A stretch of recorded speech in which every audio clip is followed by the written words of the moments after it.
Bismillahirrahmanirrahim və salatu və selamu alə Rasulina Muhammed və alə alihi və sahbihi əcma'in. Əmmə bə'd. Müsəlman kişinin şəxsiyyət dərslərinə davam edirik. Bugünkü dərsimiz artıq 7-ci dərsimizdir və bugünkü mövzumuz gücdür. Yəni güclü olmaq. Biz söhbət kişilikdən düşəndə insanın ağlına gələn ilk şey, baxmayaraq ki, ilk şey bu deyil, amma bizim ağlımıza gələn ilk şey gücdür. Yəni güclü olmaqdır. Çünki kişi həmişə qadınla müqayisə olunur. Yəni insan ya kişi olur, ya qadın olur. Kişi deyilsənsə deməli qadınsan. Qadın deyilsənsə deməli kişisən. Və kişinin də qadın qarşısındakı ən belə deyək bariz fərqi onun fiziki olaraq daha güclü olmasıdır. Ona görə bizim ağlımıza həmişə kişi deyəndə biz bunu güclə assosiasiya edirik, güclə əlaqələndiririk. Daha öncəki dərslərdə zikr etdiyim bir hədisi yenidən zikr etmək istəyirəm. Çünki bu hədis o qədər dərin və geniş mənalar ehtiva edir ki, yəni bunun üzərindən cil-cil kitablar yazılsa, silsilə dərslər aparılsa belə, yenə də onun mənasını kifayət qədər açıqlaya bilməz. Çünki həqiqətən də bu hədis çox önəmlidir və bizim bunu fəhm etməyimiz, çox vacibdir. Yəni bu hədis də Əbu Hureyra rivayət edir bu hədisi radiyallahu anh. Peyğəmbərimiz sallallahu aleyhi və səlləmdən El-mu'minul qaviyyu xayrun və əhabbu ilallahi minəl-mu'minid da'if və fi kullin xayrun ahris alə mə yənfa'uka və ista'in billah və la ta'ciz və in asabaka şey'un fələ təqul ləv ənni fəaltu kənə kəzə və kəzə və lakin qul qadarullahi və mə şəə fəalə fəinnə ləv təftəh amələ şeytan. Daha öncə də zikr etmişdik bunu. Güclü mömin, zəif mömindən Allaha daha sevimli, daha xeyirli və Allaha daha sevimlidir. Lakin hər ikisində xeyir var. Sənə fayda verən şeyə qarşı həris ol. Yəni ona can at. Fikrini onun üzərində cəmlə. Və Allahdan yardım istə. Acizliyə düşmə. Və sənin başına bir şey gəlsə, demə ki, əgər mən belə etsəydim, belə etsəydim, belə olardı. Lakin de ki, bu Allahın qədəri idi və o istədiyini edər.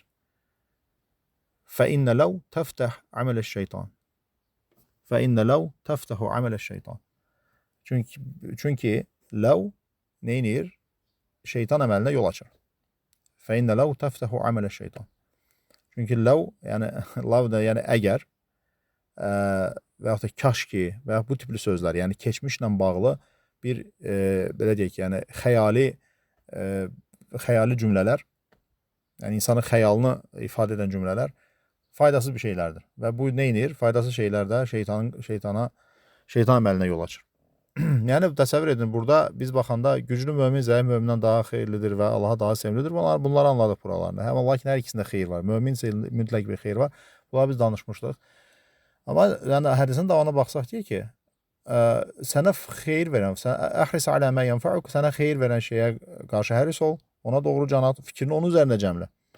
Və ista'in billah, və Allahdan yardım istə ki, səni faydalı olan şeylərə səni müvəffəq etsin. Və la ta'ciz, acizliyə düşmə, ruhdan düşmə. Çünki ola bilər, məsələn, nəsə elədin, alınmadı, acizliyə düşürsən. Bu cür etmək olmaz. Əgər sənə o fayda verən bir şeydirsə, ona doğru can at, Allahdan yardım istə ki, onu səni ona nail etsin. Və neynə? Və la ta'ciz, və acizliyə düşmə, alınmadı, keçmişdə belə oldu falan deyə. Və in asabəkə şey'un fələ təqul ləv ənni fəaltu kənə kəzə və kəzə. Və sənin başına bir iş gəlində demək ki, əgər mən belə etsəydim, belə olardı. Və lakin qul, lakin de ki, qadarullahi və mə şəə fəalə. Allahın qədəridir, o istədiyini edir. Və innə ləv təftəhu amələ şeytan. Çünki əgər və yaxud da kaş ki tipində bu tip cümlələr şeytan əməlinə yol açır.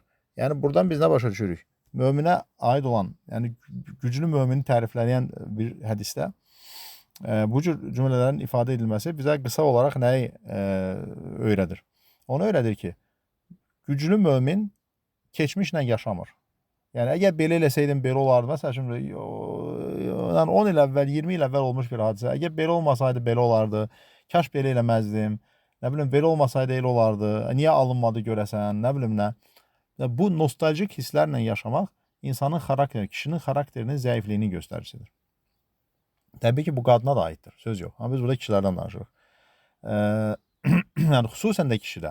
Yəni əgər kişi o dərəcədə zəif olarsa, o zaman qadından danışmağa dəyməz. Ona görə biz kişilərin üzərində dayanırıq. Yəni keçmişlə daim yaşamaq, daim keçmişi gözünün önünə gətirmək, belə olmasaydı belə olar, bu zəiflik göstəricisidir. Çünki keçmişdə nə oldusa oldu. Aldığın dərsi alırsan, yoluna davam edirsən. Sənə fayda verən şeylərə qarşı həris olursan. Yox, əgər sən keçmişdə ilişib qalırsansa, bu zaman artıq bu nə deməkdir? Və la ta'ciz. Allah Resulü sallallahu əleyhi və səlləm deyirsə ki, şeyləmə, acizliyə qapılma. Demək ki, bu nədir? Acizliyə qapılmaqdır. Yəni sənin keçmişlə yaşamağın, yalnız keçmişi xatırlayaraq ahva etməyin, bu sənin zəifliyini göstəricisidir, acizliyini göstəricisidir və bundan uzaq durmaq lazımdır. Və sənin bu acizliyin və zəifliyin də səni Allaha qarşı üsyana sövq edər. Yəni qədərə qarşı üsyana sövq edər. Allahın sənin üçün yazdığı qədərə sövq edər. Ona görə də keçmişdə nə yaşanıbsa, qədərində o var idi ki, o yaşandı. Təbii ki, etdiyin xətalardan nəticə çıxardıb yoluna davam edəcəksən. Amma əsla keçmişdə ilişib qalmayacaqsan, bu zəiflik göstəricisidir. Və digər bir hədisdə Allah Resulü sallallahu aleyhi ve sellem, bu da Buxari və Müslimdə keçən bir hədisdir, səhih bir hədisdir ki, leysə şədidu bis sur'a, innəmə şədidu ləzi yəmliku nəfsəhu indəl qadab. Deyir ki, güclü o kimsə deyir ki, güləşdə qalib gəlsin. Güclü o kimsədir ki, bu məşhur hədis, hər kəs bunu bilir. Güclü o kimsədir ki, qəzəbləndiyi zaman özünə hakim olsun. Yəni, innəmə şədidu ləzi yəmliku nəfsəhu. Nəfsinə hakim olsun. Yəmliku nəfsəhu demək, yəni nəfsinə hakim olsun, nəfsini ələ ala bilsin, qəzəb anında. Yəni, əsl güclü insan budur, güləşdə yıxan deyil. Yəni, biz burada nə görürük? Biz burada görürük, məsələn, tutaq ki, ola bilər sən idmanla məşğulsan və yaxud da trenajora gedirsən, həftədə 3 dəfə, 4 dəfə, 5 dəfə. Yəni, baxırsan ki, gözəl bədən quruluşun var, gözəl əzələlərin var və s. Amma baxarsan ki, məsəl üçün, bir nəfsinə ağır gələn bir situasiyada cığallıq eləyirsən, nəfsinə ağır gələn bir situasiyada qəzəblənirsən və yaxud da ki, nəfsinə ağır gələn bir situasiyada özünü sübut eləməyə çalışırsan kimlərəsə. Zaten məsəl üçün, bir kişi, burada söhbət güclü olmaqdan getmişkən, yəni, zaten belə deyək, bədən quruluşu gözəl, cüssəli, nə bilim, əzələləri böyük olan adamı, güclü olduğunu hər kəs zaten bunu anlayır ki, baxdım buna, bu adam güclüdür. Niyə? Çünki əzələləri böyükdür. Çünki, məsəl üçün, nə bilim, 100 kiloluq ştanqanı qaldıra bilər. Demək ki, bunda güc var. Bunu başa düşmək çox xüsusi dərs buraxmağa ehtiyac yoxdur. Bunu, yəni 5 yaşında uşaq da bunu anlayır. Bunu hər kəs anlayır. Yəni, zaten hər kəs gücü bu şəkildə algılayır. Ona görə bunun üzərində dərs qurmağa, nəsə bir şey, yarım saat nəsə danışmağa ehtiyac yoxdur. Biz bunun altında yatan zəiflikləri təsbit edib o barədə danışmaq istəyirik. Yəni, tamam, anladıq, bu adamın böyük əzələləri var, güclüdür, cüssəlidir falandır, yəni fiziki olaraq deyirəm. Amma bu kifayət edirmi? Etmir. Çünki biz Allah Resulü sallallahu aleyhi ve sellem bu hədisinə, bu leysə şədidu bis sur'a hədisinə baxanda, yəni ki, güclü o kimsə deyil ki, güləşdə qalib gəlir. Güclü o kimsə deyil ki, qəzəbləndiyi zaman öz nəfsinə hakim olur. Bu hədisə baxanda biz görürük, məsələn, əgər sənin əzələlərin böyükdürsə, nə bilim, 200 kiloluq ştanga qaldıra bilirsənsə, bu sənin fiziki olaraq güclü olduğunu göstərə bilər. Amma əl-mu'minul qaviyyu, o qaviy olan mömin ki var, o sifəti sən üzərində hələ daşımırsan. Çünki əgər sən o boyda əzəllərinə, belə deyək, o əzəlləri niyə yığmısan məsələn sən trenajora gedərək? Niyə yığmısan? Özünü kimlərəsə göstərmək üçün, Instagramda selfie qoymaq üçün, nə bilim, şəklini orada-burada paylaşmaq üçün, məsəl üçün, və ya güzgüdə məsəl üçün özünü öz şəklini çəkirsən, paylaşırsan ki, qolvu belə şişirdirsən, şəklini çəkib paylaşırsan və bununla özünə like yığırsansa əgər, sən çox son dərəcə zəif bir insansın. Sən onunla özünü kimlərəsə göstərmək istəyirsənsə, sən son dərəcə zəif bir insansın. Təqdir toplamaq istəyirsənsə, son dərəcə zəif bir insansın. Və sən o böyük əzəllərinə rəğmən, əgər adicə bir futbol oynayarkən, məsələn üçün, orada olan hansı mübahisəli bir məsələdə səsvə başva atırsansa, başlayırsan ondan bundan mübahisə edirsənsə, cığallıq edirsənsə, sən çox zəif bir insansın. Çünki sən özünü idarə edə bilmirsən, özünü hörmət edə bilmirsən. Və yaxud da ki, sən əgər evdə olan kiçik bir hadisədən dolayı qan qarışıqlıq yaradırsansa, insanların evdə əsəblər, evdə çöldə fərq etməz, yəni yersiz yerə qəzəblənib bunu incidirsənsə, özündən çıxaraq ağzından çıxan sözlərə fikir vermirsənsə əgər, sən çox zəif bir insansan. Çünki sən özünə hakim ola bilmirsən. Bu xüsusən də bu aiddir o kişilərə ki, onlar evdə hər hansı bir mübahisə olanda dərhal qəzəblənib talaq sözünü dillərinə gətirirlər. Dərhal talaq. Qəzəbli alında deyir. Ondan sonra əsəbləri soyuyanda da ki, başlayırlar o elm tələbəsinə, bu xoca əfəndiyə, nə bilim nəyə, başlayırlar yazmağa, zəng eləməyə, soruşmağa ki, bəs mən belə bir şey eləmişəm, əsəbləşdim dedim, indi bəs o talaq sayılırmı, sayılmırmı? Ya, gözəl insan, sən talaq sayılırmı, sayılmırmı? Burasını keçək. Sən ümumiyyətlə niyə dil və onu gətirirsən ki? Yəni sən əgər belə deyək, o qadını boşamaq fikrin yox idi, niyə o sözü deyirdin? Əsəbləşdim, sözün şeylər bilmədim nə danışdım. Demək sən zəif insansan. Yəni sən ən birinci, sənin ən böyük problemin verdiyin talaq deyil. Sənin ən böyük problemin sənin zəifliyindir. Sən əsəbləşərkən nə dediyini bilmirsən. Əsəbləşərkən söyürsən, əxlaqını pozursan, ədəbini pozursan. Müsəlman olduğu kimliyin sənin yadından çıxır. Bunlar hamısı nədir? Bunlar hamısı zəiflik göstəricisidir. Və yəni sənin bədəninin nə boyda olması, böyük olması, əzələlərinin böyük olması bu zaman heç bir məna ifadə etmir. Və üzr istəyirəm, bəli. Və səbr necə bir şey? Deməli, biz dedik ki, bu mövzuların hamısı bir-birindən əlaqəlidir.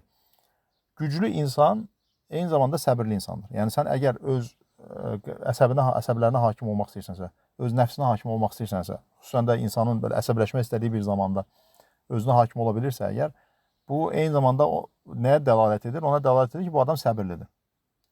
Səbirli olmaq üçün də nə etmək lazımdır? Səbirli olmaq lazımdır. Yəni, bir çox şeylər, bir çox keyfiyyətləri əldə etməyin yolu sadəcə olaraq o cür olmaqdır. Yəni sən deyirsən ki, mən necə məsəl üçün səbirli ola bilərəm? Yaxud mən necə cəsur ola bilərəm? Mən necə güclü ola bilərəm? Sadəcə o cür ol. Yəni burada düz bəlkə də yeri deyil bunun. Sokratın bir sözü var. Deyir ki, üzr istəyirəm, Mark Aureli'nin sözü var. Roma imperatoru olub. Ən güclü Roma imperatorlarından biri olub. Deyir ki, yaxşı insan necə olmaq olar üzərində çox düşünmə deyir. Yaxşı insan ol, bu sənin üçün kifayət edər. Bu həqiqətən də belədir. Və Allah Resulü sallallahu əleyhi və səlləm deyir ki, yəni Səhih Buxarıda belə bir söz var ki, "Və men yetasabbar yusabbirhullah." Kim deyir səbirli olarsa, Allah onu səbirli edər. Yəni çox qəribə bir hədisdir. "Və men yetasabbar yusabbirhullah." Kim səbirli olarsa, Allah onu səbirli edər. Yəni sən əgər səbirli olmaq istəyirsənsə ki, Allah səni səbirli etsin, səbirlilərdən etsin. Sadəcə səbirli ol, o qədər. Yəni bu praktika edilən bir şeydir. Praktika edilən bir şeydir. Necə ki, məsələn, sən hər bir şey belədir. Yəni məsələn, sən əzələni böyütmək istəyirsənsə, məşq edib əzələni gücləndirmək istəyirsənsə, bunun yolu nədir? Bunun yolu ağırlıq qaldırmaqdır. Məsələn, və yaxud da hansı bir idman eləməkdir. O əzəlləri işlətməkdir yəni. Əzəlləri işlət, əzəllərin sənə güclü olacaq. Eyni şəkildə səbirli olmaq istəyirsənsə, səbirli olmağa çalış və Allah səni səbirli edəcək. Cəsur olmaq istəyirsənsə, o cəsarəti praktika elə. Yəni belə deyək, nədənsə qorxursansa ondan qaçma. Qorxduğun şeyin üstünə get, Allah səni cəsarətli edəcək. Yəni bunlar praktika ilə ortaya çıxan bir şeydir. Sən əgər hər çətin şeydən qaçırsansa, hər nəfsin ağır gələn şeydən qaçırsansa, hər ağır yükün altına girməkdən qaçırsansa, o zaman Allah Subhanahu va Taala səni necə güclü etsin? Allah səni necə səbirli etsin? Allah Subhanahu va Taala səni necə cəsur etsin? Və buraya qədər danışdıqlarımızdan belə bir nəticə çıxmasın ki, kişi fiziki olaraq güclü olmaya bilər və yaxud olmamalıdır və yaxud da ki, bu negativ bir şeydir. Kimsə əgər fiziki olaraq güclüdürsə, əzəlləri böyükdürsə, ağırlıq qaldıra bilirsə və s. Yəni görüntüsündən hiss olunur ki, bu adam fiziki olaraq güclü bir insandır. Yəni bu bir mənfi bir keyfiyyət deyil, əksinə çox müsbət bir keyfiyyətdir. Məsələn ki, Ömər ibn Xattabı biz tanıyırıq, yəni necə güclü bir insandır. Hamza ibn Abdülmuttalib necə güclü bir insandır. Ümumiyyətlə sahabələr güclü insanlar idi. Yəni hətta alimlər belə, məsələn Abdullah ibn Məsud olsun, və ya da tabiinlərdən məsələn Abdullah ibn Mübarək olsun, Abdullah ibn Abbas olsun. Bunlar alimlər oldular. Amma baxmayaraq ki, Ali ibn Əbu Talib olsun, alim idi. Və s. Yəni içlərində alimlər var idi, biznesmenlər var idi, zəngin insanlar var. Kim olmaqlarından asılı olmayaraq, yəni Hasan bin Sabitdən başqa radiyallahu anh sahabələrin hamısı döyüşçüydü. Məsələn Abdullah ibn Məsudun qəhrəmanlıqları var döyüşlərdə. Halbuki adam məsələn kəlimsiz bir adam idi. Yəni fiziki olaraq belə zahirən baxanda çəlimsiz bir adam idi. Yəni baldırlarına gülmüşlər hətta sahabələr. Yəni məşhur bir hədisdə. Yəni güclü olmaq çox böyük bir üstünlükdür. Çünki kafirlər bizdən çəkinməlidir. Kafirlər səni görəndə çalışmalıdırlar ki, səndən problemləri çıxmasın. Çünki bilirlər ki, bu adam fiziki güc eyni zamanda belə güclü bir aura yaradır sənin ətrafında və istər-istəməz insanlar o auraya girəndə sənin qarşısında təvazökar davranmaq məcburiyyətində qalır. Yəni sənə qarşı hədlərini aşmırlar. Bu çox önəmli bir şeydir. Hətta əllərində odlu silah olsa belə yenə də sənə hörmət eləyirlər. Yəni sənin o duruşuna, baxışına hörmət eləyirlər. Bu bir. İkincisi, insanın fiziki quruluşu, yəni fiziki olaraq güclü olması onun mənəvi tərəfinə də sirayət edir. Yəni insan fiziki olaraq güclü olanda bununla bərabər onun cəsarəti də praktika etməsi və yaxud da ki, özünə hakim olmaq bacarığını inkişaf etdirməsi daha asan olur onun üçün. Çünki fiziki olaraq güclüdür. Amma zəif insanda bu daha çətin alınır. Çünki fiziki güc eyni zamanda insanda öz güvən formalaşdırır. Öz güvən formalaşdırdığı üçün insan daha cəsur olur. Sözü daha kəsərli olur. Və yəni öz kimliyini daha rahat bir şəkildə ortaya qoya bilir və insanlar ondan çəkinirlər belə olanda. Yəni onda bir heybət formalaşır, bir zəhm formalaşır. Ona görə fiziki güc önəmlidir. Fiziki güc önəmlidir. Sadəcə fiziki gücün üzərində çox dayanmadıq ona görə ki, bayaq dediyim səbəbdən dolayı fiziki güc zaten bilinən bir şeydir və hər kəs bunu güc hesab edir. Amma başqa məsələləri isə insanlar görünməzlikdən gəlirlər. Ona görə görünməzlikdən gəlinən məsələlər üzərində dayanmağımız daha xeyirlidir. Amma təbii ki, bayaq dediyimiz kimi fiziki güc təkcə fiziki güc kifayət etmir. Çünki yəni nəfsinə ağır gələn bir situasiyaya rastlaşmaq kifayət edir ki, sənin bütün içərindəki o bütün zəifliklərin ortaya çıxsın. Ona görə məsələn fiziki güclə bərabər imanı gücləndirmək, xarakteri inkişaf etdirmək və eyni zamanda özünə hakim olma bacarığını təkmilləşdirmək lazımdır. Bu zaman əsl müsəlman kişi kimliyi ortaya çıxmış olur. Həmçinin bədən quruluşunu gözəlləşdirmək olmamalıdır bir müsəlmanın niyyəti. Müsəlmanın niyyəti güclü olmağa çalışmasıdır. Yəni fiziki olaraq gücdən söhbət gedir burada. Nəyə görə? Çünki Allah və Rasulü buna dəyər verir. Çünki sən bir müsəlman olaraq güclü olmaq məcburiyyətindəsən. Yəni bizim hazırda zəif olmaq kimi bir lüksumuz yoxdur. Sən güclü olmaq məcburiyyətindəsən. Məcbursan buna. Bu bir lüks bir şey də deyil. Yəni bir tərcih məsələsi də deyil. Bugünkü gündə müsəlman güclü olmaq məcburiyyətindədir. Çünki zaten hər tərəfdən biz zəifləşdirilmişik. Bizim güclü olmamız lazımdır. Auramızı gücləndirməliyik, heybətimizi artırmalıyıq və fiziki güc burada çox mühüm bir rol oynayır. Lakin məsələn, o kişinin heybəti olmaz. Baxmayaraq ki, o fiziki gücü nə olursa olsun, fiziki gücü nə qədər çox olursa olsun, xarici görünüşü nə qədər onun güclü olduğunu ortaya qoysun. Əgər o sosial mediada like yığmaq üçün və yaxud da ki, öz şəklini güzgüdə çəkib paylaşmaq üçün və yaxud da küçədə gəzəndə əzərlərini ona göstərmək üçün bu niyyətlə bunu edirsə, birincisi bunun axirətdən heç bir payı yoxdur bu əməlindən dolayı. Yəni bu əməlinə görə o axirətdə ona heç bir payı yoxdur. Çünki bu insanlardan təqdir toplamaq üçün edir. Bir. İkincisi isə o ən zəif insandır. Çünki birincisi o təkəbbürlüdür, özünü göstərir insanlara. Bu bir. Və ən əsas demək istədiyim məqam isə odur ki, o qədər zəif bir insandır ki, onun kimliyi başqalarının təqdirinin ümidinə qalıb. Yəni, mən əgər çox like yıxsam, deməli mən bəyənilən bir insanam, yaxşı bir insanam, heyran olunan bir insanam. Yox, əgər mən like yığmasam, o zaman mən nə edirəm? Özümə qarşı öz dəyərim aşağı düşür. Yəni, mən like yığmayanda öz dəyərim aşağı düşür, like yığanda, baxış sayı yığanda isə öz dəyərim yüksəlir. Demək, sən özünü insanlardan asılı vəziyyətə gətirmirsən. Məni tərifləsələr, mən özümü yaxşı hiss edirəm və özümə qarşı hörmətim artır. Məni tərifləməsələr, mənim özümə qarşı hörmətim azalır və pis oluram. Deməli, sən özünü insanlardan asılı vəziyyətə gətirmirsən. Yəni, sənin kimliyin və ya sənin dəyərin insanların sənin haqqında fikirlərindən asılıdır. Sənin haqqındakı fikirlərindən asılıdır. Halbuki bu çox böyük bir zəiflik göstəricisidir. Kişi heç kəsdən asılı olmamalıdır.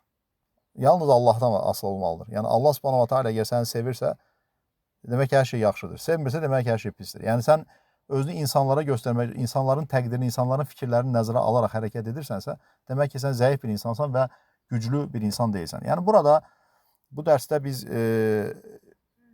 güc qavramını sadəcə olaraq fiziki güclə məhdudlaşdırmadıq. Burada mənəvi gücdən də bəhs etdik. Çünki bunların ikisi bir yerdə olmadığı müddətcə. Yəni, insan mənəvi olaraq güclüdür, fiziki olaraq zəifdir. Bu da naqislikdir. İnsan fiziki olaraq güclüdür, mənəvi olaraq zəifdir. Bu da daha betər naqislikdir. Ondan dolayı da bu ikisini bir yerdə ələ almaq lazımdır. Necə ki, məsələn, Allah Rasulü sallallahu əleyhi və səlləm hədisdə dedi ki, "Əl-mu'minul qaviyyu." Güclü, əl-qaviy güclü, əl-mu'min mömin. Əl-mu'minul qaviyyu. Yalnız bu iki şey, yəni əl-mu'min və qaviy. Mömin, yəni iman edən güclü.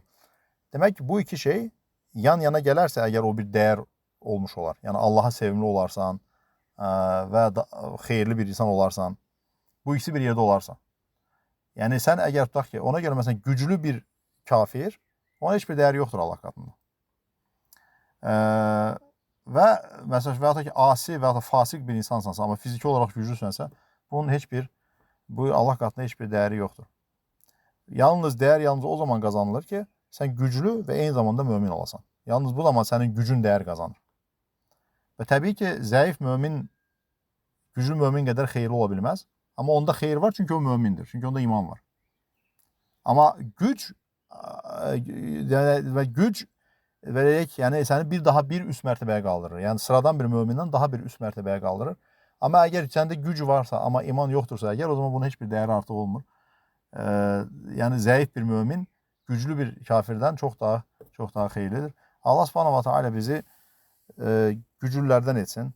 Bizi yenidən əvvəlki kişilərin gücünə qaytarsın. Allah Subhanahu va Taala bizi zəifliklə imtahan etməsin. Allah Subhanahu va Taala bizi